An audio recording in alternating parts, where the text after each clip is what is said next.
No me acepta, fíjate. Bueno, biocultores, ya, aquí estamos. No entendemos por qué el portal no nos acepta, pero aquí estamos con ustedes para transmitir la tercera y última parte de las recomendaciones bioéticas para los biocultines. Y me complace mucho darle la bienvenida al doctor Froilán Hernández Lara, que ustedes espero ya identifiquen bien, pediatra y bioeticista. Y el día de hoy vamos a atender el eje social, que no es que sea el más importante, pero sí entendemos que ahí es donde aterriza todo, donde el eje médico y el eje ético, a final de cuentas, se refleja en acciones y esas acciones obligadamente se dan en el plano social. Doctor Froilán Hernández Lara, bienvenido, mi querido Freud, te doy la más cordial bienvenida. Freud. Muchas gracias, doctora, un placer como siempre estar con usted y buenas noches a todos nuestros biocultores y biocultines.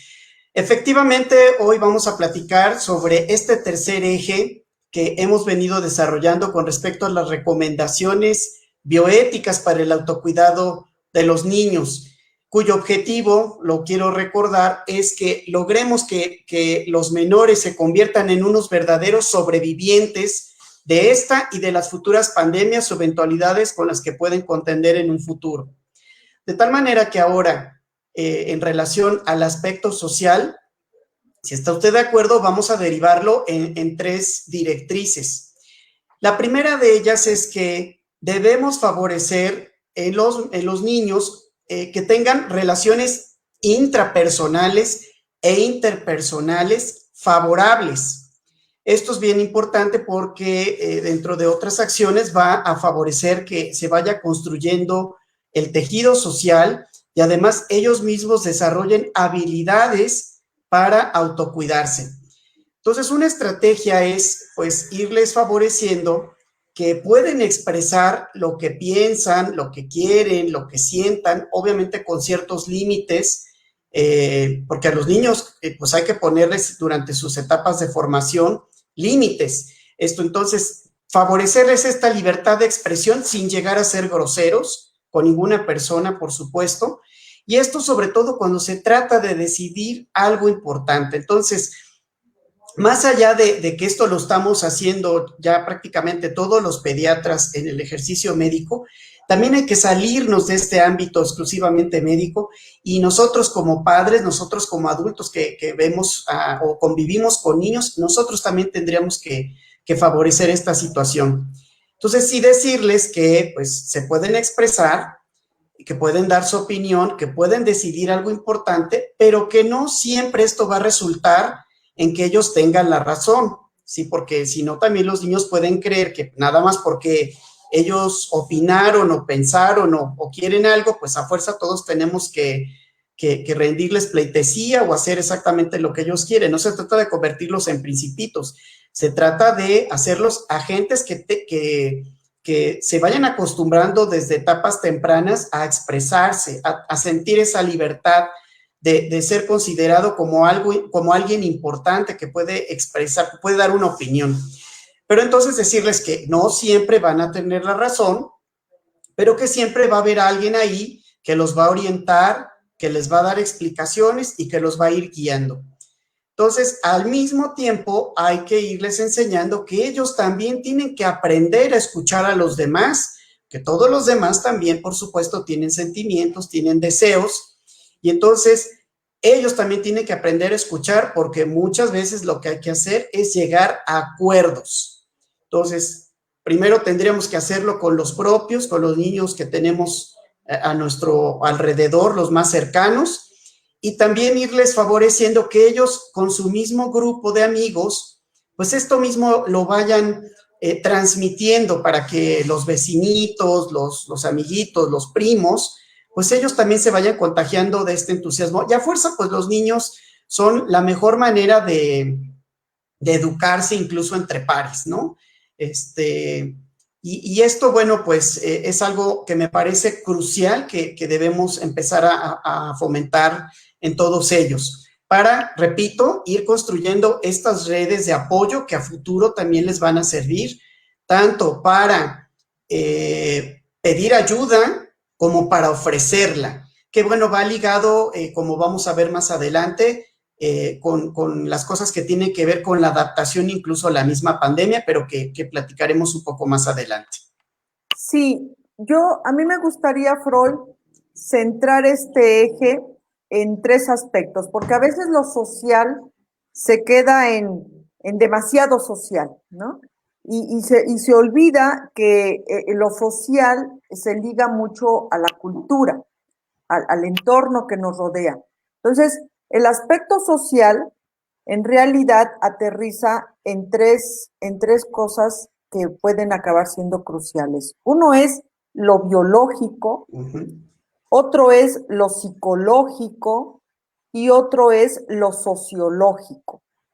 Entonces, con respecto a lo biológico, tenemos que recordar que los genes se expresan o no dependiendo del estímulo sociocultural que tienen, que va desde qué comes hasta qué nivel de estrés tienes a tu alrededor o qué factores estresantes o de choque tienes a tu alrededor.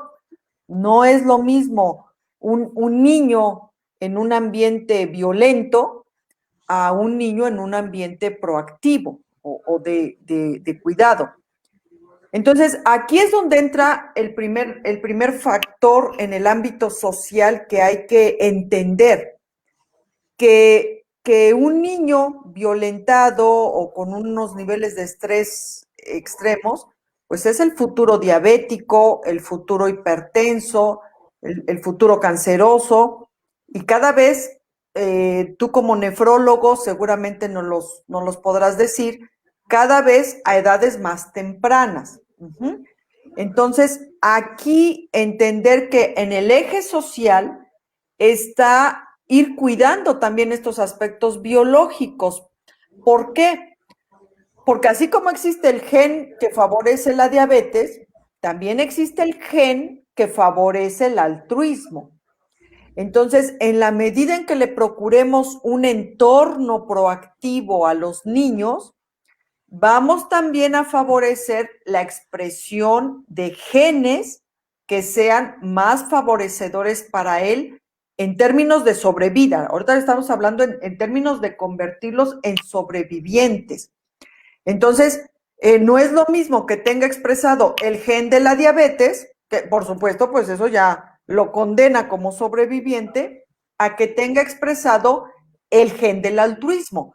Eso le da un plus, un sumar más a él para eventualmente ser un sobreviviente. Entonces, el entorno, recordar que el entorno tiene mucho peso en qué patrón genético se te va a estar expresando. Entonces, lo social se extiende a esta cuestión de favorecer la expresión genética que sea más benéfica hacia ti y no la carga genética más perjudicial para ti. Freud. Tal cual, doctora, y porque lamentablemente mucha gente pues piensa, pues si ya lo traigo de herencia, pues ¿qué puedo hacer yo? Pues a veces hasta caen como una especie de resignación, ¿no? Y pues no, o sea, la verdad es que podemos hacer acciones desde etapas muy tempranas. ¿Y por qué insistimos mucho que sea desde etapas tempranas o en niños? Pues porque a fuerza de que esto lo vayamos inculcando en ellos, pues vamos a tener una garantía o una cierta seguridad de que conforme vayan creciendo y desarrollándose, van a irse creando hábitos, de lo cual ya habíamos hablado en las emisiones pasadas, ¿no? Entonces, qué importante es que hagamos reflexión y conciencia de esto, porque ahí jugamos nosotros como adultos un papel muy importante. Entonces, lo que usted dijo es crucial. Entonces, desde ya debemos irles fomentando a los niños actividades que favorezcan un ejercicio, que tengan una dieta lo más saludable posible, ¿no? Cuidar estos aspectos de alimentación. Ya sabemos que todos los extremos son malos, entonces Tampoco nos es ajeno el saber que México ocupa el primer lugar de obesidad infantil a nivel mundial, y esto no es para nada, nada grato, no es una gracia, no es un premio, nos debería preocupar. ¿Pero por qué? Porque hemos fallado en ese sentido, ¿no? Todos estos hábitos los hemos abandonado. Y lamentablemente, pues con la pandemia, muchas de estas cosas se exacerbaron. Y ¿Por qué? aquí, Porque ajá, no juegan, no sí. hacen ejercicio, para tenerlos quietos le compro la golosina que tengo ahí a la mano. Y bueno, pues nosotros mismos, si no lo reflexionamos, estamos haciendo que ellos tengan estos factores adversos que, como usted bien mencionaba, a futuro van a hacer que se expresen ciertos genes que no deseamos. Y que aquí en México la obesidad tiene una implicación genética, porque cuando se viene esta mezcla de razas, bueno, que está mal decirlo de razas, pero cuando se viene este encuentro entre los nativos Etnias.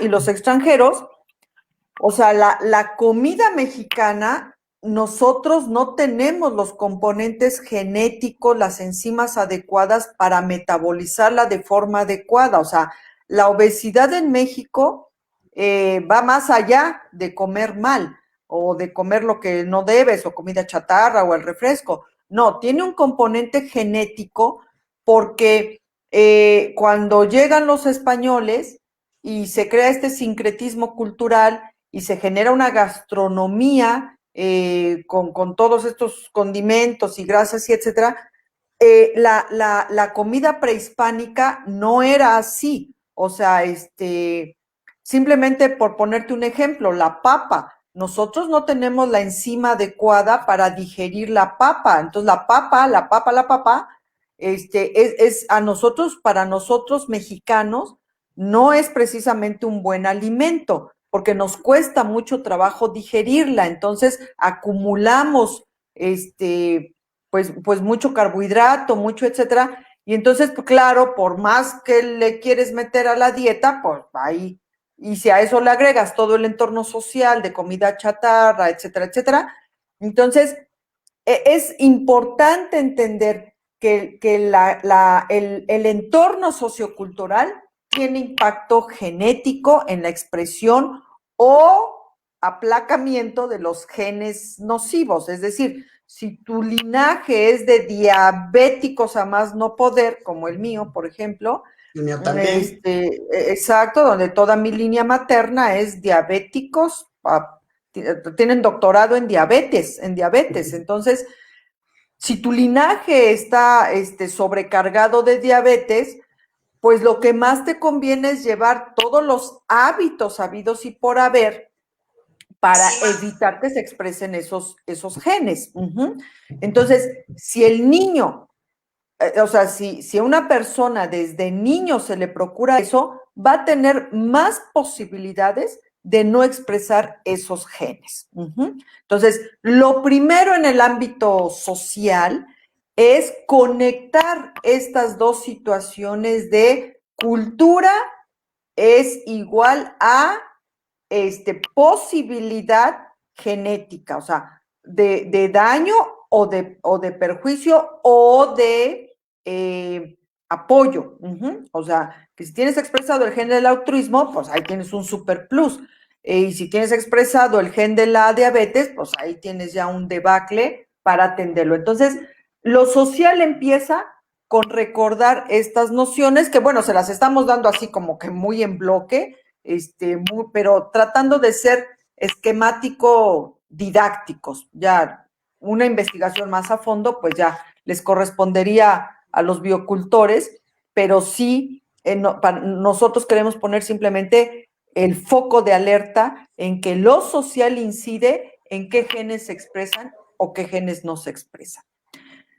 De ahí, Freud, Sí. quizás tendríamos que dar el salto a lo psicológico y a esta red geviana, este estado neuropsicológico de los sujetos que aterriza en lo social.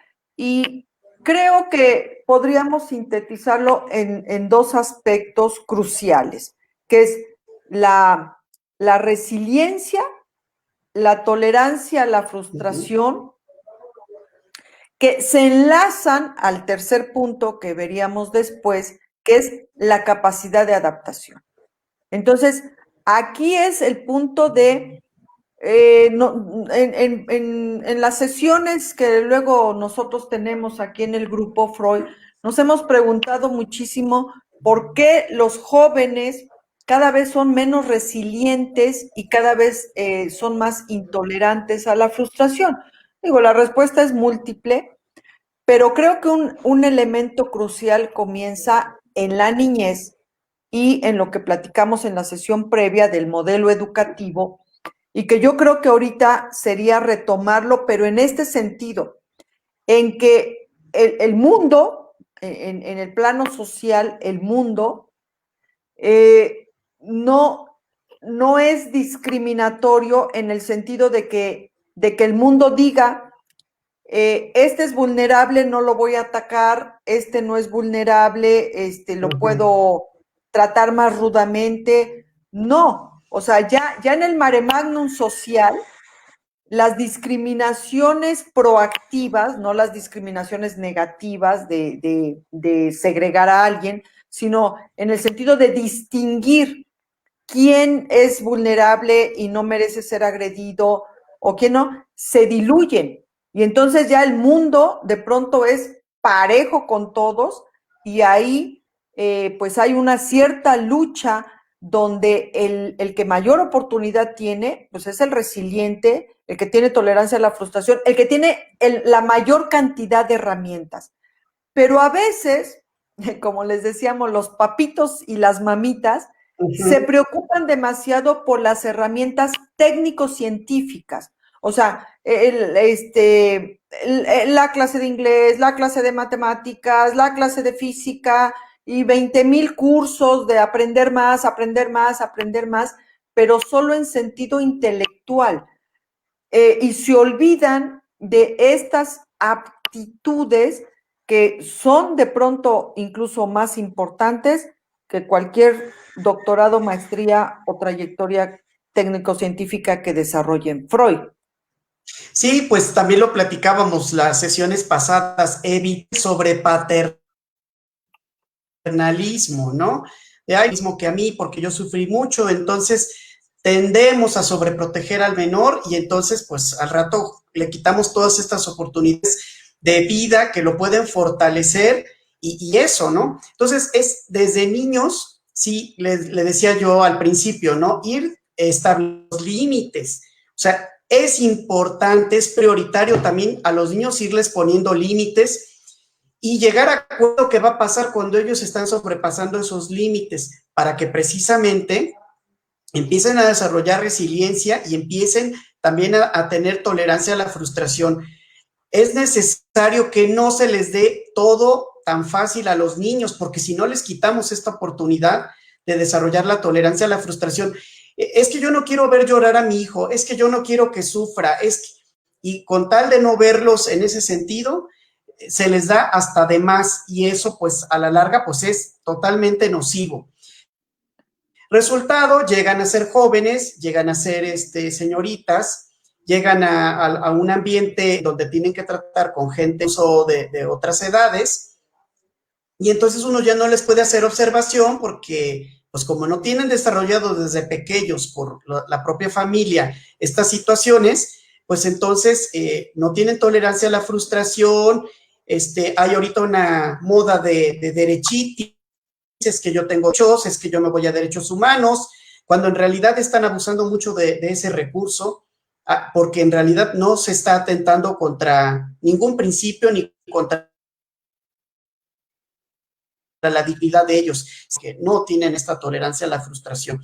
Y resultado, pues por lo menos en el ámbito sanitario, se convierten en profesionistas que no pueden atender de manera ética a todos los pacientes, ni pueden establecer relaciones sanas con los familiares y con el resto del personal. Entonces, insistimos, desde niños hay que favorecer todas estas situaciones.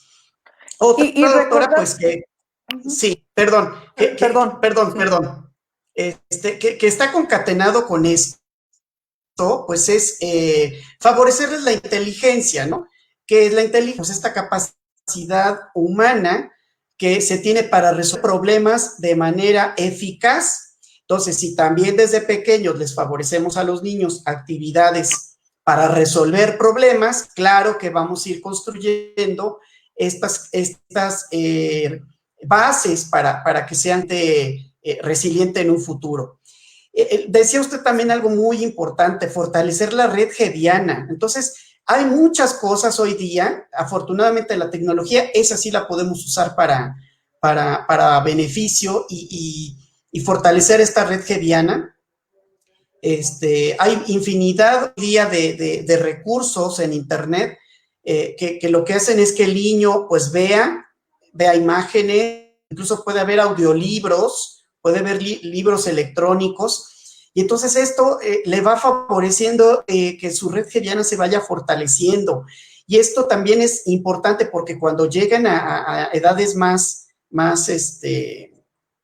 adultas, digamos, pues les va a costar menos trabajo adquirir estos hábitos. Entonces, ¿qué vamos a lograr? Que sean lectores. Pero además, no nada más queremos que sean lectores acumuladores, sino también hay que irles enseñando que sean lectores críticos, ¿sí? Que lean y que den una opinión con respecto a lo que acaban de leer y que pues saquen una lección o una moraleja, ¿no? Como se puede usar en las fábulas. Eso es importante y eso sí lo podemos ir fomentando desde que los niños son pequeños. Y lo mismo, ¿no? Ir fortaleciendo lazos de apoyo. Sí, Claro. doctor. Sí, permíteme saludar a todos los biocultores que nos están enviando aquí saludos. Gracias a todos los que nos están enviando saludos hasta Tijuana. Gracias por acompañarnos el día de hoy.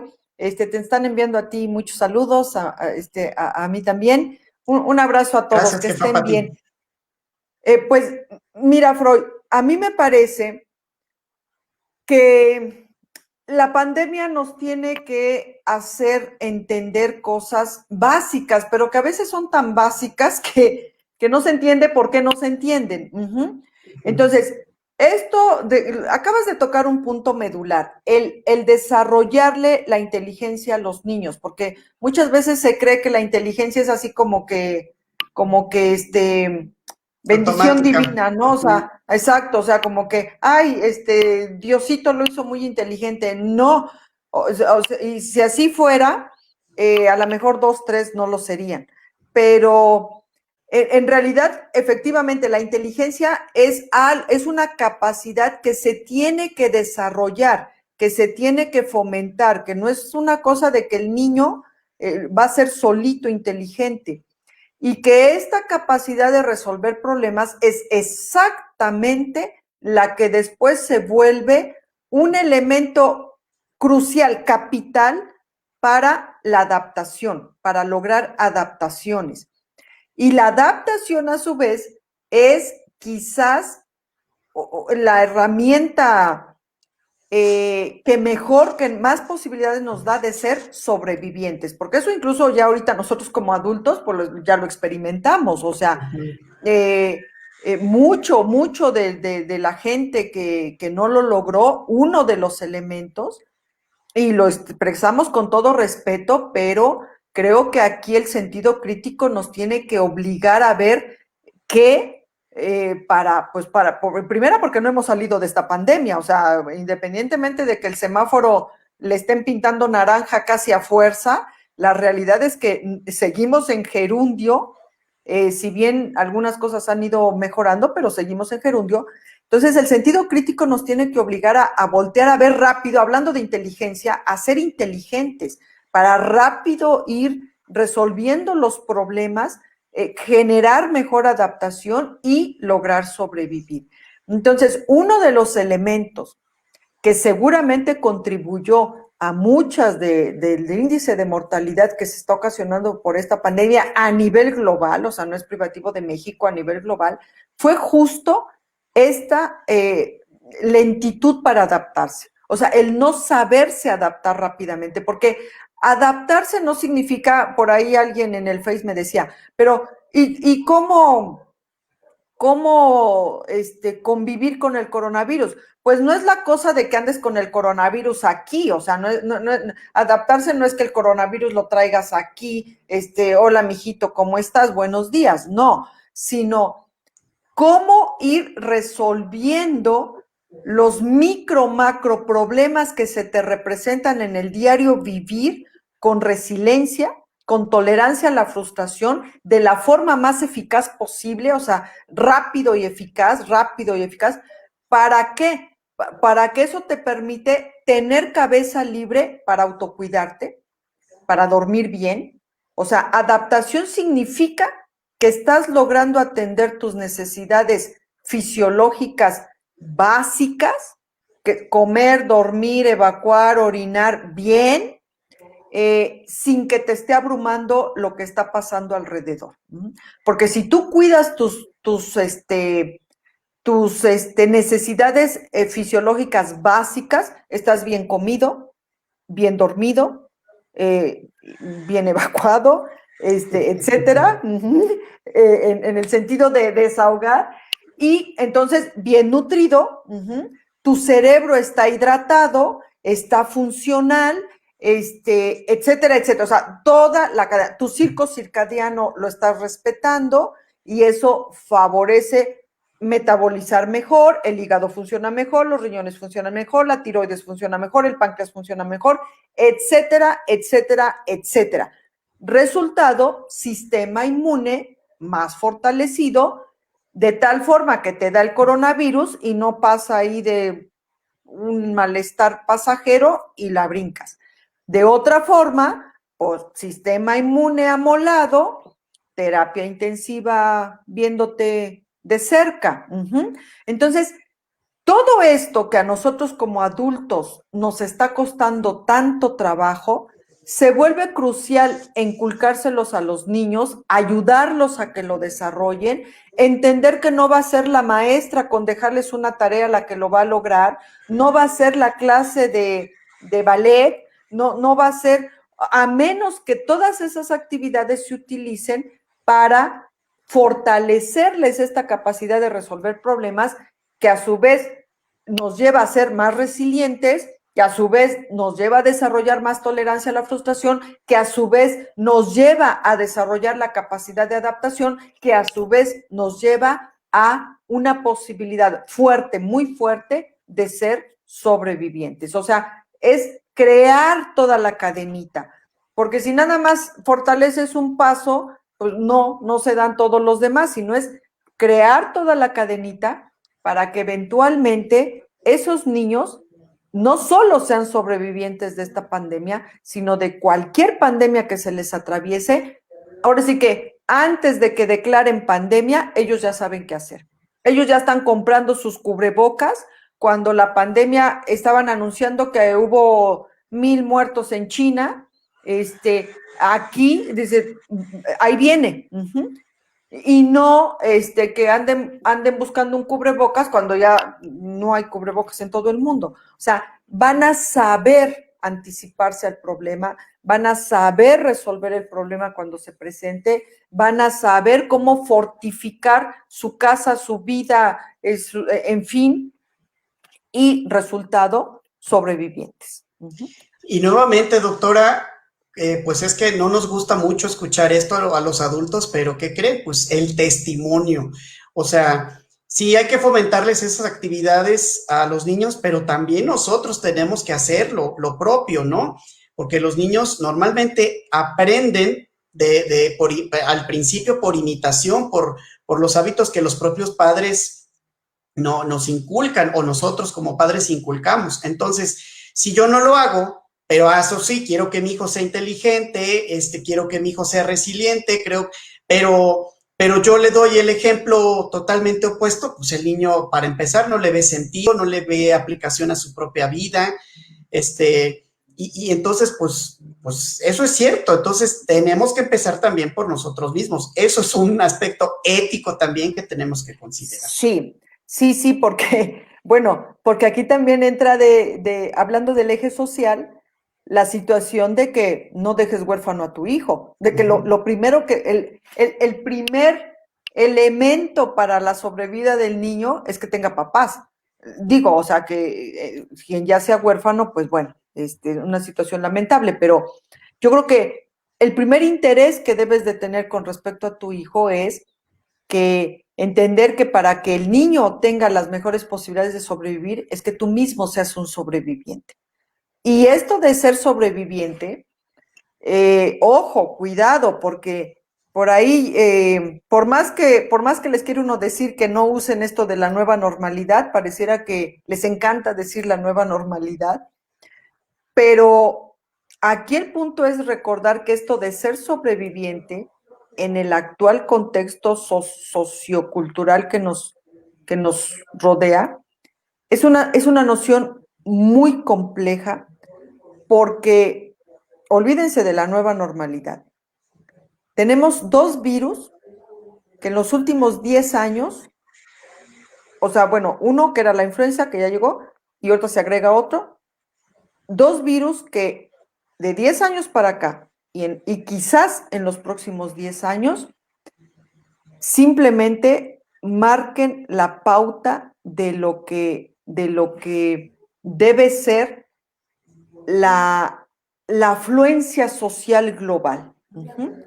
Y donde solo va a haber dos grupos de personas, las que lo olviden y se expongan de forma exponencial y las que lo recuerden y sean capaces de mantener estas medidas de autocuidado a lo largo de los años. Literal, lo que nos reste de vida a cada uno de nosotros, independientemente de la cronología. O sea, si ahorita me dicen un niño de 1 año, o lo que viva, va a ser sostener estos. Los que ya somos de Madonna para atrás, a lo mejor nos faltan un poquito de menos años, pero a tono personal, pues a mí me quedó clarísimo porque la influenza lleva 10 años, 11 años de que fue el acme de la pandemia y tu servidora se contagió 10 años después. O sea, totalmente fuera del acme de la pandemia, cuando ya nadie hablaba de pandemia, cuando ya nadie recordaba la influenza como algo grave, y ni siquiera fue en el momento agudo de la influenza estacional, que es como que octubre, noviembre, diciembre, enero. No, no, no. De hecho, ese fue el error. Fue en mayo, cuando ya estaba en la colita, ya estaba saliendo la influenza estacional.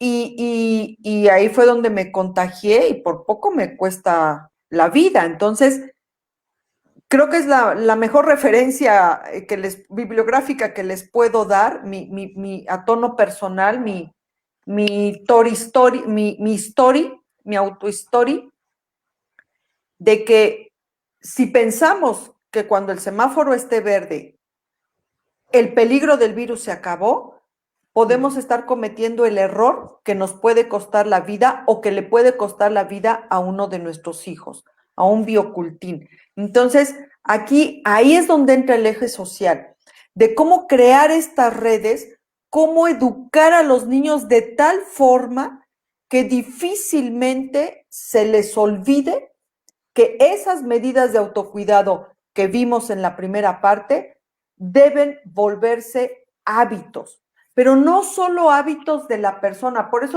enfatizábamos que no se tomara solo como una indicación médica, solo como una cuestión médica, sino que se tiene que tomar como un más holístico, o sea, más amplio, sino como una noción no solo ética de autopreservación, sino como una cuestión social, de fortalecerlas entre todos nosotros, de no te lavaste las manos, o aguas con vas a viajar, llévate el cubrebocas, vas a subirte a un avión, lleva cubrebocas, vas a estar en una multitud, lleva tu cubrebocas, en fin, que sea una noción sociológica, que esto de los autocuidados debe ser una noción sociológica para que se establezcan redes de recordatorio de los unos contra los otros.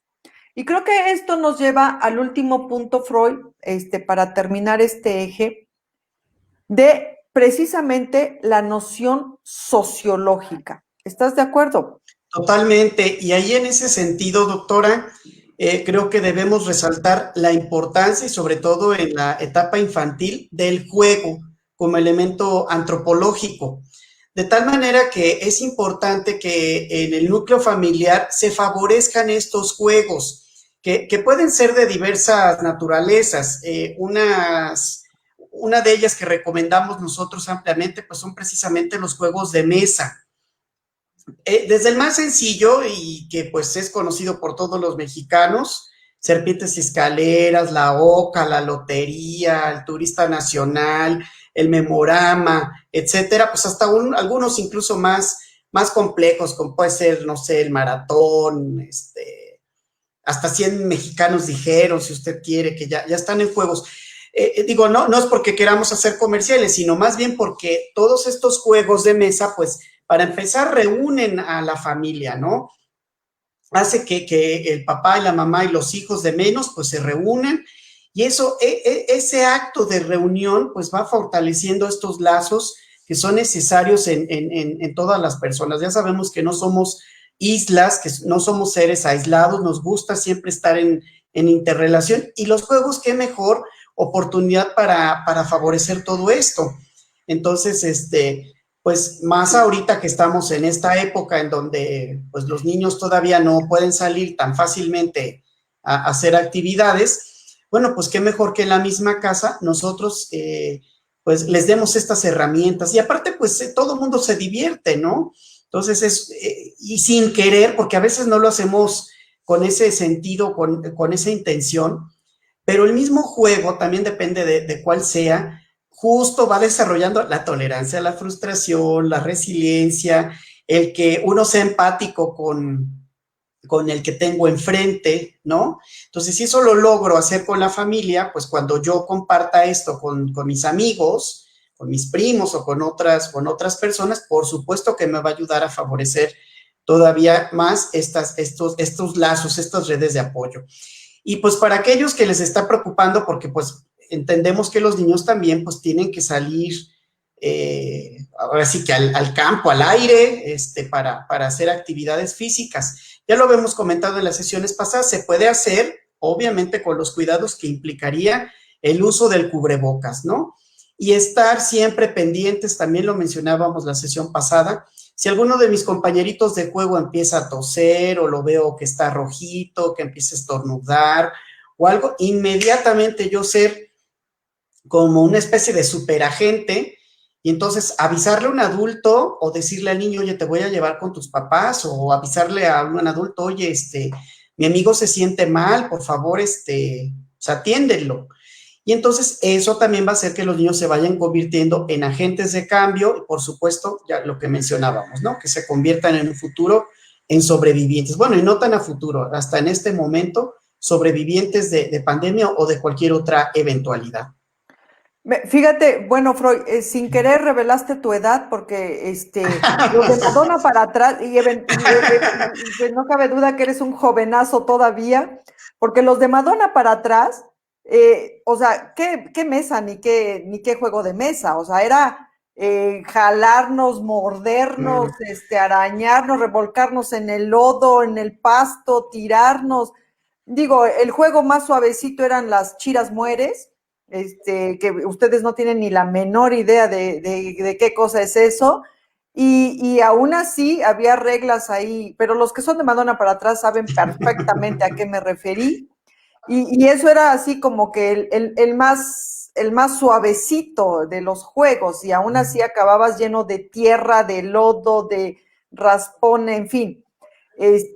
Pero efectivamente, jugar es un elemento que la historia de la humanidad ha demostrado que es capital en el desarrollo interpersonal y que efectivamente ayuda a que se puedan desarrollar todas estas capacidades y aptitudes que ya mencionamos a lo largo de la transmisión. Entonces, jugar es crucial, así, crucial. Es quizás, en lugar de vitamina D, jugar, porque no solo fortalece los lazos sociales. Aquí también es que a lo mejor habría que hacer esta aclaración, que cuando decimos lazos sociales, no solo nos estamos refiriendo a tu vecino, tu compañero, tu amigo, o sea, los otros fuera de tu, no, los lazos sociales también se tienen que desarrollar y fortalecer intrafamiliarmente, o sea, un error, o sea, un error brutal que se ha cometido es creer que el lazo cosanguíneo en automático hace que se den los lazos sociales. Es decir, como eres mi hermano, pues ya me tengo que llevar bien contigo a fuerza. No, es un constructo. O sea, los lazos sociales se construyen y tienen que empezar con la propia familia. Cuando la gente tiene esa noción de que se están perdiendo los valores, de que la familia se está perdiendo, o que cada vez están proliferando más las familias disfuncionales. Bueno, todos esos fenómenos que nosotros ahorita no nos vamos a meter en eso como que tendría que ser otra transmisión, pero mucho de los factores que ocasionan este tipo de fenómenos es justo que no se construyen los lazos sociales al interior de la familia, sino que se dan por hecho, se dan por presupuesto. Se cree que la consanguinidad en automático genera estos lazos y no, se tienen que construir. Y un elemento crucial para construirlos es el juego. El juego. Ustedes no están para saberlo, biocultores, ni yo aquí para estar ventaneando, pero Froilán y yo jugamos mucho, aunque no lo crean. Llevamos años con un juego, porque entre adultos uno juega diferente, pero siempre estamos jugando, siempre nos estamos bromeando, piropeando, y cuando nos vemos o nos jalamos el cabello, digo, yo soy de Madonna para atrás, entonces siempre tengo que estar pellizcando, jalándolo, picándole la llanta. Él, como es más joven, pues no, siempre muy respetuoso, muy gentil, pero siempre estamos jugando. Resultado, una profunda, estrecha y maravillosa amistad, que yo, por supuesto, siempre soy la más beneficiada, pero que siempre ha sido muy, muy grata. Pero se tiene que construir, y el juego es crucial. Antropológicamente está demostrado que el juego contribuye muchísimo a la supervivencia y a la sobrevivencia. Pues, Freud, ¿algo más que querramos añadir? Pues no, y fíjese, pues yo soy ahora sí generación Timbiriche, ¿no? Sí, exacto, sí. Pero sí me tocó también parte de lo que usted decía, jugar bote pateado, las escondidas, el futbolito, encantados, todas esas cosas. Tristemente, doctora, lo vemos hoy día, ya muy pocos niños realizan esos juegos. Ya hasta hemos visto muchos memes, ¿no? En donde, o caricaturas, en donde, pues antes en el parque, pues tú veías a todos los niños corriendo o subiéndose a los juegos que hay, y ahora pues en realidad todos los vemos sentados, conectados a un celular, ¿no? O sea, entendemos que pues uno tiene que vivir su época, pero sí deberíamos rescatar todas estas actividades porque hoy mismo hemos con esta plática resaltado la importancia que tiene de lograr estas interacciones que son muy necesarias, sí para ser un sobreviviente, pero también para ir construyéndome yo como persona, ¿no? Entonces, es importante. Entonces, pues eso sería mi comentario, doctora. Sí, yo creo que si bien el objetivo es sobrevivir a esta pandemia y a las subsecuentes, y nuestra principal preocupación es los niños, los biocultines, pero no crear tampoco agentes psicotizados, o sea, de tengo que sobrevivir, no, sino yo creo en encontrar la línea de la cordura, de la prudencia, de la salud, en medio del maremoto, del tsunami que representó esta pandemia, que yo al menos no quiero que mi cronología sea tan prolongada que en otra y otra y otra, porque no, yo con una ya tuve. Pero los biocultines, desgraciadamente, sí tienen mucho riesgo, muchas posibilidades de vivir al menos 2 o 3 de este calibre. Y yo creo que lo mejor que como adultos, como generación, podemos dejarles es precisamente estos esfuerzos para reflexionar entre todos, dialogar entre todos, emanar estas recomendaciones, confiando en que aterricen en alguien, le sirvan a alguien y con un biocultín que logremos salvar o que logremos convertir en sobreviviente, me parece, Freud, que el esfuerzo valió la pena. Y también, por último, recalcar que en el mundo, en la sociedad, así ya en el mundo en general, existe esta dinámica intergeneracional. O sea, donde en un momento, como tú ahorita bien dijiste, pues nos toca vivir nuestra época, cada quien vive su época, pero por la prolongación de la cronología, entonces en una misma casa podemos tener 4 o 5 generaciones que están representando, o 4 o 5 personas que están representando diferentes épocas.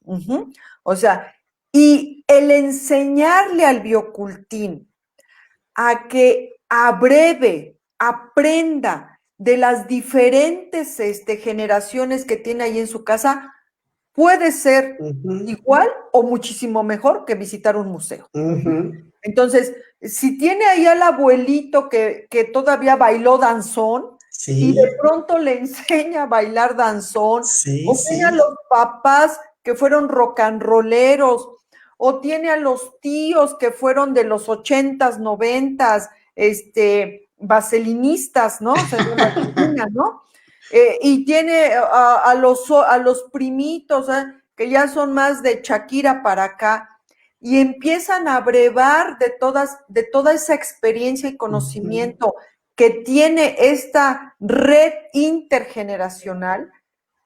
Entonces nos estamos sacando la lotería, porque el error que estamos cometiendo generacionalmente, es decir, cada generación cometiendo el mismo error, es cerrarse en su muralla.